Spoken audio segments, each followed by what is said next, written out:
À l'occasion de son actualité, Jacques Weber s'est rendu dans les locaux de France Inter pour se confier dans l'émission Totémique.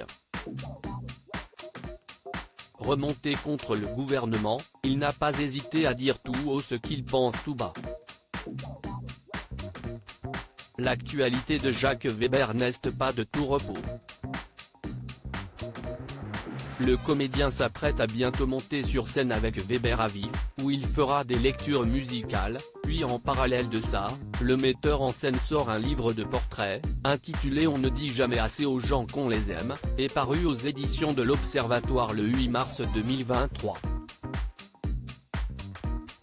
Un ouvrage dans lequel il parle de plusieurs femmes, dont une certaine Annette qui ne l'a pas laissé indifférent. Jacques Weber évoque la pénibilité au travail à travers un extrait de texte à l'occasion de cet agenda très chargé. Jacques Weber a fait un déplacement dans les bureaux de France Inter ce lundi 3 avril pour parler de son actualité. Dans l'émission Totémique, l'invité du jour a choisi de lire un texte issu du roman Feuillet d'usine, paru en 2019 et écrit par Joseph Pontu, un jeune écrivain de 42 ans décédé en 2021. Un livre dans lequel l'auteur parle de choses qu'il a vécues, à savoir embaucher jour après jour dans les usines de poissons et les abattoirs bretons. Un travail particulièrement pénible. Il pousse un violent coup de gueule contre le gouvernement, si est une honte absolue, si est dégueulasse. Cet extrait de texte lui permet de rebondir sur l'actualité actuelle du pays, largement dominée par la réforme des retraites qui est loin de faire l'unanimité. Jacques Weber, très remonté, en profite pour passer un coup de gueule contre les politiciens.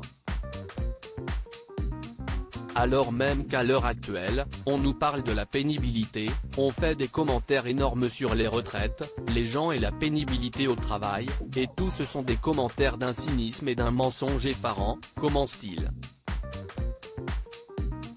L'acteur de la série En thérapie enchaîne, je ne supporte plus les mensonges que j'entends à longueur de journée, perpétués par nos politiques et nos gouvernements.